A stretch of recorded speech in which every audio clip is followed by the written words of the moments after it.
ഇന്ത്യയിലെ number 1 online learning പ്ലാറ്റ്ഫോമായ അൺഅക്കാഡമിയിൽ കേരള PSC യുമായി ബന്ധപ്പെട്ട് ക്ലാസുകൾ അപ്ഡേറ്റ് ചെയ്തു വരികയാണ്. അൺഅക്കാഡമിയിൽ രാഹുൽ ചന്ദ്രൻ എന്ന പ്രൊഫൈൽ നെയിമിലാണ് ക്ലാസുകൾ അപ്ഡേറ്റ് ചെയ്തു വരുന്നത്.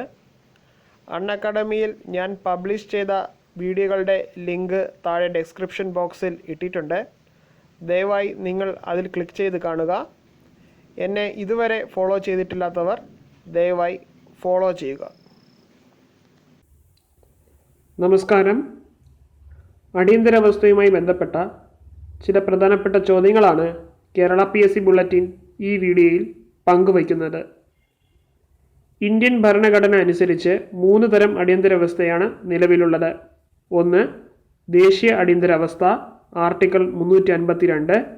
2. സംസ്ഥാന അടിയന്തരാവസ്ഥ ആർട്ടിക്കിൾ 356. 3. സാമ്പത്തിക അടിയന്തരാവസ്ഥ ആർട്ടിക്കിൾ 360. ഇന്ത്യൻ ഭരണഘടന അനുസരിച്ച് 3 തരം അടിയന്തരാവസ്ഥയാണ് നിലവിലുള്ളത്. 1. ദേശീയ അടിയന്തരാവസ്ഥ ആർട്ടിക്കിൾ 352. 2. സംസ്ഥാന അടിയന്തരാവസ്ഥ ആർട്ടിക്കിൾ 356. 3. സാമ്പത്തിക അടിയന്തരാവസ്ഥ ആർട്ടിക്കിൾ 360. ദേശീയ അടിയന്തരാവസ്ഥ പ്രഖ്യാപിക്കുന്നതിനുള്ള കാരണങ്ങൾ ഏതൊക്കെയാണ്? യുദ്ധം, വിദേശാക്രമണം, സായുധ വിപ്ലവം. ദേശീയ അടിയന്തരാവസ്ഥ പ്രഖ്യാപിക്കുന്നതിനുള്ള കാരണങ്ങൾ എന്തൊക്കെയാണ്? യുദ്ധം, വിദേശാക്രമണം, സായുധ വിപ്ലവം. ഇന്ത്യയിൽ എത്ര തവണ ദേശീയ അടിയന്തരാവസ്ഥ പ്രഖ്യാപിച്ചിട്ടുണ്ട്? 3 തവണ. ഇന്ത്യയിൽ എത്ര തവണ ദേശീയ അടിയന്തരാവസ്ഥ പ്രഖ്യാപിച്ചിട്ടുണ്ട്? 3 തവണ. ആദ്യമായി ദേശീയ അടിയന്തരാവസ്ഥ പ്രഖ്യാപിച്ചത് ഡോക്ടർ S. രാധാകൃഷ്ണനാണ്. ആദ്യമായി ദേശീയ അടിയന്തരാവസ്ഥ പ്രഖ്യാപിച്ച രാഷ്ട്രപതിയാണ് ഡോക്ടർ S. രാധാകൃഷ്ണൻ. ആദ്യത്തെ ദേശീയ അടിയന്തരാവസ്ഥയ്ക്ക് കാരണമായത് ചൈനീസ് ആക്രമണമാണ്. ആദ്യത്തെ ദേശീയ അടിയന്തരാവസ്ഥയ്ക്ക് കാരണം ചൈനീസ് ആക്രമണം. ഇന്ത്യയിൽ രണ്ടാമത്തെ ദേശീയ അടിയന്തരാവസ്ഥ പ്രഖ്യാപിച്ചത് 1971-ലാണ്. PV ഗിരിയായിരുന്നു ആ സമയത്ത് പ്രസിഡന്റ്. മൂന്നാമത്തെ അടിയന്തരാവസ്ഥ പ്രഖ്യാപിച്ചത് 1975-ലാണ്. മൂന്നാമത്തെ അടിയന്തരാവസ്ഥ പ്രഖ്യാപിച്ചത് 1975. ഇന്ത്യയിൽ ഏറ്റവും കൂടുതൽ കാലം നിലനിന്ന ദേശീയ അടിയന്തരാവസ്ഥ ഏതാണ്? രണ്ടാമത്തെ അടിയന്തരാവസ്ഥ. ഇന്ത്യയിൽ ഏറ്റവും കൂടുതൽ കാലം നിലനിന്ന ദേശീയ അടിയന്തരാവസ്ഥയാണ് രണ്ടാമത്തെ അടിയന്തരാവസ്ഥ. 1975-ലെ അടിയന്തരാവസ്ഥയിലെ അതിക്രമങ്ങളെക്കുറിച്ച് അന്വേഷിക്കാൻ നിയുക്തനായ കമ്മീഷനാണ് ഷാ കമ്മീഷൻ. 1975-ലെ അടിയന്തരാവസ്ഥയിലെ അതിക്രമങ്ങളെക്കുറിച്ച് അന്വേഷിക്കാൻ നിയുക്തനായ കമ്മീഷനാണ് ഷാ കമ്മീഷൻ. 1975-ലെ ആഭ്യന്തര അടിയന്തരാവസ്ഥ കാലത്തും 1971-ലെ ദേശീയ അടിയന്തരാവസ്ഥ കാലത്തും പ്രധാനമന്ത്രിയായിരുന്ന വ്യക്തിയാണ് ഇന്ദിരാഗാന്ധി. 1975-ലെ ആഭ്യന്തര അടിയന്തരാവസ്ഥ കാലത്തും 1971-ലെ ദേശീയ അടിയന്തരാവസ്ഥ കാലത്തും പ്രധാനമന്ത്രിയായിരുന്ന വ്യക്തിയാണ് ഇന്ദിരാഗാന്ധി. രണ്ടാമത്തെയും മൂന്നാമത്തെയും അടിയന്തരാവസ്ഥ പിൻവലിച്ച പ്രസിഡന്റാണ് BD ജെട്ടി. അദ്ദേഹം ആക്ടിംഗ് പ്രസിഡന്റ് ആയിരുന്നു.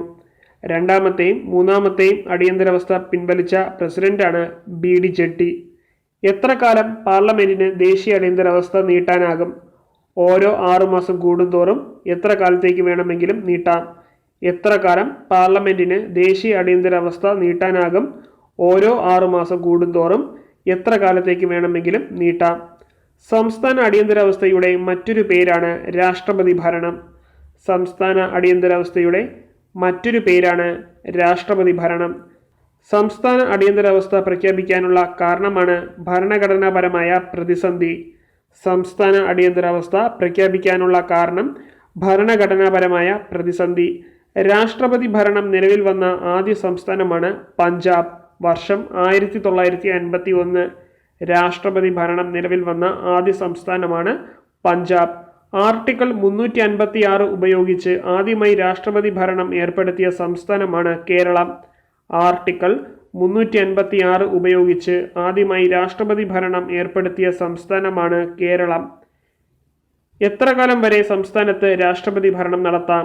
പരമാവധി 3 വർഷം വരെ. എത്ര കാലം വരെ സംസ്ഥാനത്ത് രാഷ്ട്രപതി ഭരണം നടത്താം? പരമാവധി 3 വർഷം വരെ. ഏറ്റവും കൂടുതൽ തവണ രാഷ്ട്രപതി ഭരണം ഏർപ്പെടുത്തിയ സംസ്ഥാനമാണ് മണിപ്പൂർ. ഏറ്റവും കൂടുതൽ തവണ രാഷ്ട്രപതി ഭരണം ഏർപ്പെടുത്തിയ സംസ്ഥാനമാണ് മണിപ്പൂർ.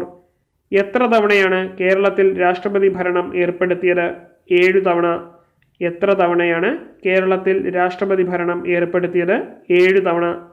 ഇന്ത്യയിൽ ഇതേവരെ പ്രഖ്യാപിക്കാത്ത അടിയന്തരാവസ്ഥ ഏതാണ്?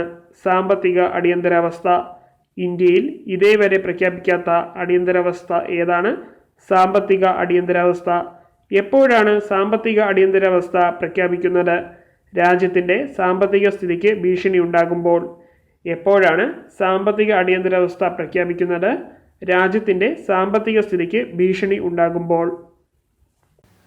നിങ്ങൾക്ക് ഈ വീഡിയോ ഇഷ്ടപ്പെട്ടിട്ടുണ്ടെങ്കിൽ ലൈക്ക് ചെയ്യുക, ഷെയർ ചെയ്യുക. കൂടുതൽ വീഡിയോകൾക്കായി സബ്സ്ക്രൈബ് ചെയ്യുക. നന്ദി.